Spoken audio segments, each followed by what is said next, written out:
Hello, Year 5. So this is the last lesson on percentages from the Maths No Problem scheme. We're going to finish off percentages actually for the rest of the week, as I said to you before, and we're going to carry on looking at fractions and decimals and percentages. This is the last one that focuses on it in the Maths No Problem. It's a trickier one today, definitely. And for that reason, I've actually given you, I've attached to the tapestry post some different work if you find this hard. But what I'd really like you to do is follow with us or follow with me on the video and see how you get on. It might be that by the end of it, you've got a better understanding of it and you feel like you can tackle the guided problem, the guided practice and the workbook. If you get to the end and you think, oh, I really don't understand it, please don't panic. It doesn't matter. It's quite hard. So you can have a go at the alternative sheet that I've attached. So you can make that decision for yourself, but please watch the whole video first. So our in focus today is the table. It's got a table here and it shows the number of pupils who got an A in a national test. We don't do A's anymore. It's given with levels, but we used to do A was the highest, or A star in fact, and then you went down. So this is thinking about like a level, a grade that pupils got. So we've got these three schools here, Alpha, Beta and Gamma. The number of pupils that that's the overall number of pupils, and this is the number of pupils who got an A. And the question is, which school had the best results? Can we tell? So I want you, first of all, just to decide, just from looking at that information like that, can we tell? Now, I'd really like to see in your books today, in your maths books, I'd really like to see that really clear working out. So over the last couple of days, we've talked about our show it. So show it, draw it, explain it, prove it. So I want you to see, we won't be doing them every day, but I want to see, can you maybe think about those four things that we've talked about and see if you can try and use some of those things that we've discussed. So is there any way that you can show it? Now that's a bit trickier because like we said, that's where we tend to use resources and you don't have those at home, but you can do drawings for it. So are there any drawings that you could do that might help you? Then move on to thinking about draw it, actually draw it, as in what might the calculations be? What would they look like? Is there anything that you need to do to help you to work it out? Then you've got your explain it, and that's the bit where we actually take the question and we answer it using all of that knowledge. So we're using our knowledge of what we've done in our show it and our draw it, and then prove it. Now, I think that's quite it tends to be the trickiest part, I think, for you to sort of know what you're going to do. And over time, we'll develop some strategies of being able to prove it, and it will change depending on what we're doing as well. But is there any way that you can prove that you've got it right? Now, I'm not going to go through that process as such today, but you can be thinking all the time about whether you can actually have a go at using any of those ideas. So I'm going to give you some time. I want you to pause the video and I'm just going to give you some time to think about this before I give you any information. So pause now. Okay, right. So let's have a little look at this in a bit more detail. Now, this is different to yesterday's lesson because yesterday's lesson, it had the number of pupils was 100 out of 100, the total number of pupils. But today is different, isn't it? Because actually the total number of pupils exceeds 100. It is greater than 100. So actually, that's going to make it more difficult because if I want to find a percentage of something, I do it out of 100. And if the total is more than 100, I need to do something different. So yeah, underneath here then, the totals are greater than 100. That's what we've got to really think about, is changing the method that we're using slightly today, but still using the knowledge of what we've learned. That's really, really important. Okay, so Hannah says that she can work out how many pupils got A at Alpha School for every 100 pupils. Do you agree that this is possible? So Hannah comes along, she says she thinks that she can actually work out how many pupils got an A at this school for every 100 pupils. So I want you, first of all, to write in your book Alpha School. So put a title Alpha School, and I want you to see if you can work out, what do you think Hannah did? Do you agree that it's possible? If it's not, you need to explain why it isn't. But have a look at it. So we've got Alpha School, the total number of pupils is 300, and the number of pupils who got an A was 93. So do you think that it's possible to do that? Pause now. Right, we're going to look at that then. So I've just taken this little snippet just of Alpha School. So she says that for every 100 pupils, 31 pupils got an A. Is she correct? Well, we're going to have a look and think about how she explained that then. Now, hopefully you have had a think about what you might do to 300 to get 100. And then you're going to look to see whether that's possible to do the same thing to your 93. Now, if you think, oh, that's given me a clue, pause the video and go and have a go. Don't just carry on listening on. You have the opportunity to stop it and do some workings and then come back to us at any point. So remember to do that. Right, let's have a little look at it then. So I think this is what she did. I think that she took she actually took this and put it into a fraction. So we know that it's 93 pupils out of a total of 300. So that means 93 is going to be our numerator and 300 is going to be our denominator. Okay, out of 93 out of 300. Now, if we want to make it so that it's out of 100, we're going to do what we do here. Now, this is a little bit different because up till now, most of the time we've been teaching you that you multiply to make your new denominator. So when we've been finding common denominators and that sort of thing in fractions, we've said to you, you need to multiply your denominator to find your new denominator. But can we do that here?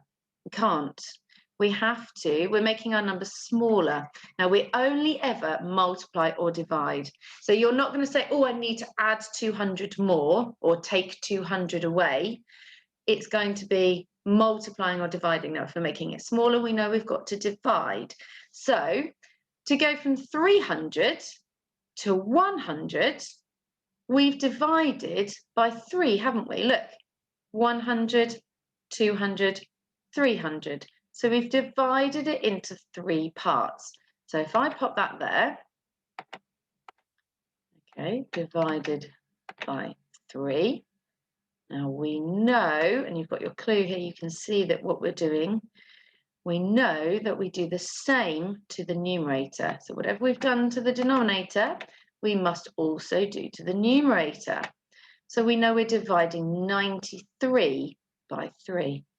Now, the easiest way of doing that, I think, is that you know you can divide 90 and you can divide 3.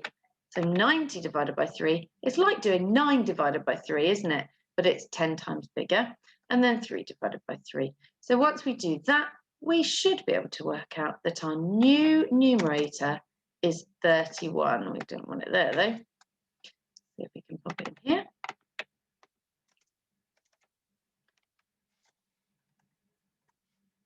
Okay, right. There we go. So 93 over 300, when we want to change our denominator to out of 100, we have to think, what do we do to 300 to get 100? And we do the same to our numerator. Okay, hopefully you all feel okay about that. So let's have a look at the next one, because unfortunately it gets a little bit trickier. Okay. I just thought I'd quickly show you this. So 31 out of 100 is a fraction of 31 over 100, obviously. So then we're thinking about what that would be as a percentage. So if I've got 31 out of 100, have a think what that fraction, that percentage would be. It would be 31. Why am I doing it with that? Let's get my... Oh dear. Oh, thankfully we haven't got to do this for too much longer, eh? Right, 31%. And what would it be as a decimal? It's 31 hundredths. So we know that it's going to be 0.31, 31 hundredths. Okay, right, so let's have a look at the next one then. This one is trickier. because we can't do the same thing. Okay, this time we can't just divide our denominator. We have to find an alternative way to make 100. So I want you to have a play around with it and see what you could do. And I'm going to give you a clue. It's a two-step process. You've got to do two things. You can't just do divide. You've got to do something else as well. Okay, so pause the video, have a go at that. Right, let's have a look and see. So now this is what I need to do. My little chappy here is having a think about it. I know that I've got to make it out of 100. So somehow I've got to make 250 out of 100. But you know that you can't do 250 divided by anything to get 100. So we've got to change our process. We can't just do one step.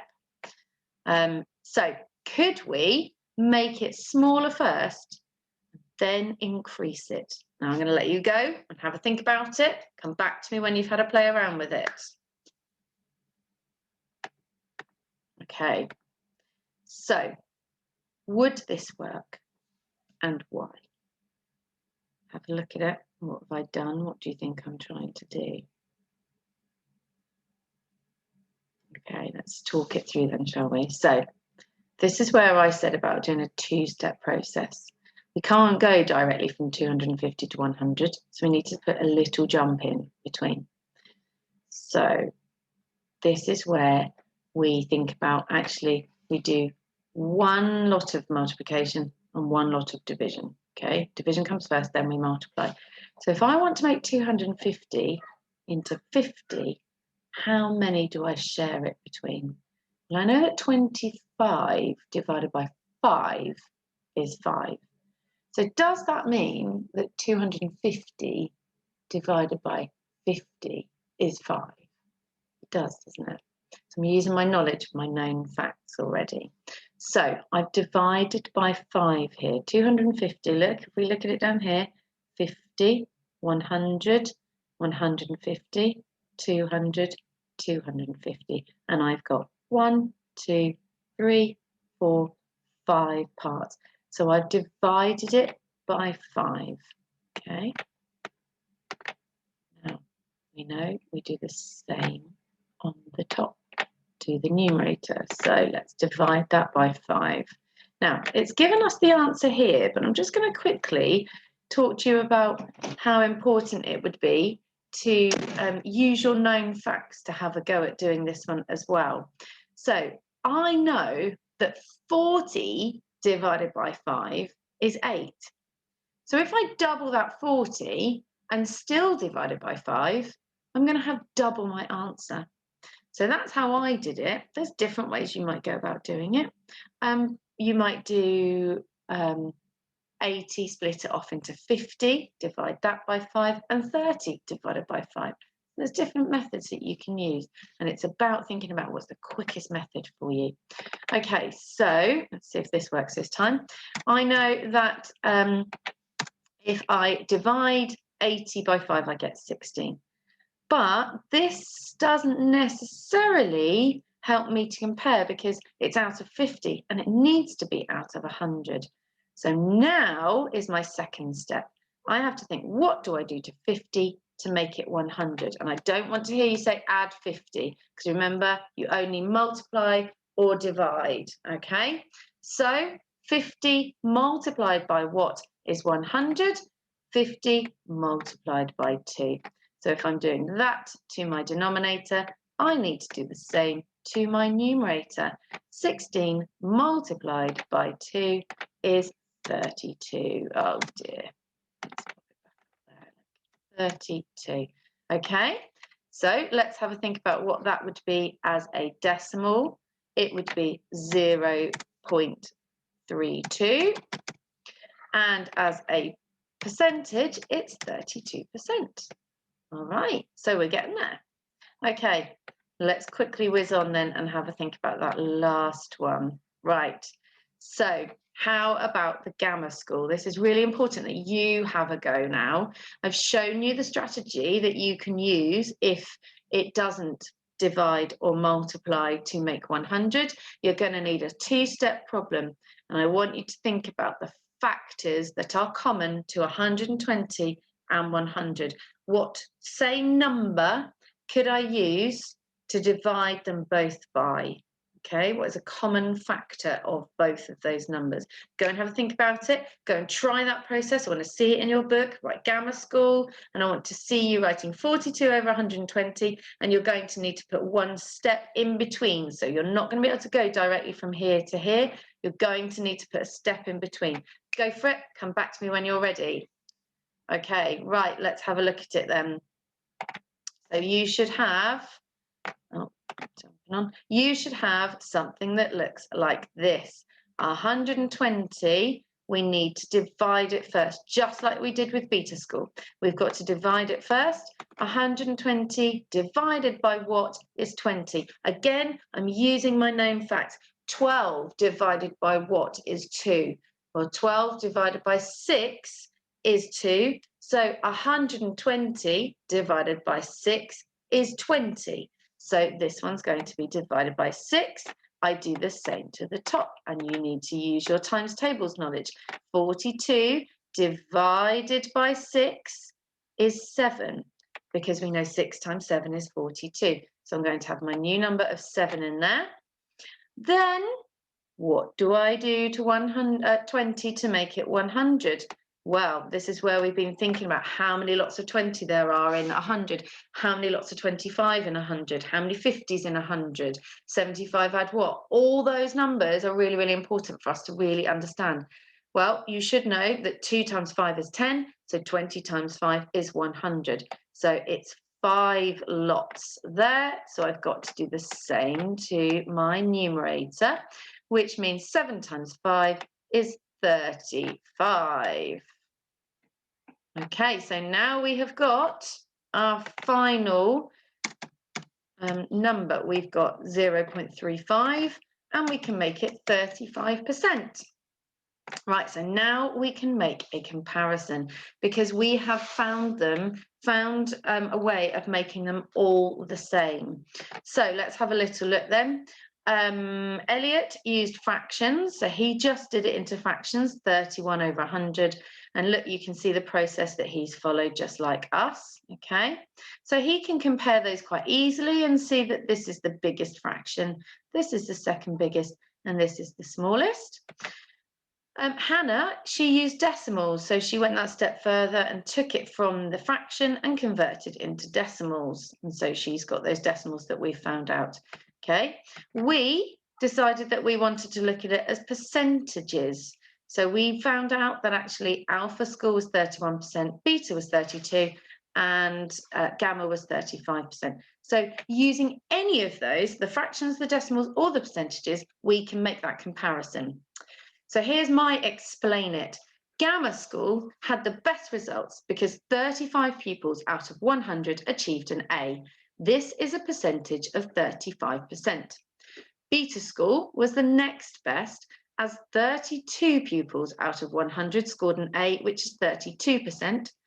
Alpha School had the worst results, as only 31 pupils out of 100 scored an A, which is 31%. You can see 35 is bigger than 32, which is bigger than 31. Okay, so that's the process that you're going to need to use today in your guided practice and your workbook. Now, if you have found that really too tricky and you don't think you can have a go at all, there's an alternative sheet for you to try. But if you think, oh, I reckon I could give it a go, I might get it wrong, it doesn't matter. I'd much rather you gave it a go and got it wrong than went for the easy option. But if you are looking at it thinking, I really don't get this, I really can't do this, please don't struggle along, have a go at the other sheet, because that's still going to challenge you, okay? It's still a challenge. So your guided practice, I'm afraid it's really unclear on here what these numbers are, but you should be able to see it in your books. You need to look on pages 65 to 66. So you're using that similar idea of, oh, I can't, it isn't out of 100 at the moment, I've got to make it out of 100 by doing my process that we talked about. Worksheets pages 42 to 43. This is the sheet that's the easier sheet. Now, I don't want you just to go for this because you think it's the easier option. You only go for this if you really, really can't do today's task. The first task is the easier one. Okay, this is where the denominator is actually smaller than 100. So it's going back over what you've already done, converting from a smaller number to a bigger number. And then task 2, which is the more important one really, is what we've done today, but I've given you some easier numbers. So if I need to have a look and go, well, how can I convert that into 100, and think about what I would do to my denominator and do the same to my numerator. All right, the answers are attached to the sheet for you. Those of you who do manage to get onto the extension, I'd be very impressed if you do. I have given you a little extension here. So this is for most of you. Well, this is for everybody, actually. Maths teasers, you can do this one as well. So if you do manage to get on, which I think probably quite a lot of you will, this is your first extension. And then maths teasers, just in case you need a little bit more, this is your second extension. But remember, we're not expecting everybody to get onto the extension. That's the whole point of it being an extension. Okay, so lots of luck today. Keep thinking about that process. Keep thinking about the show it, draw it, explain it, prove it method. And always, always keep thinking about your maths knowledge that you already have that will help you to work something out. Okay, go for it.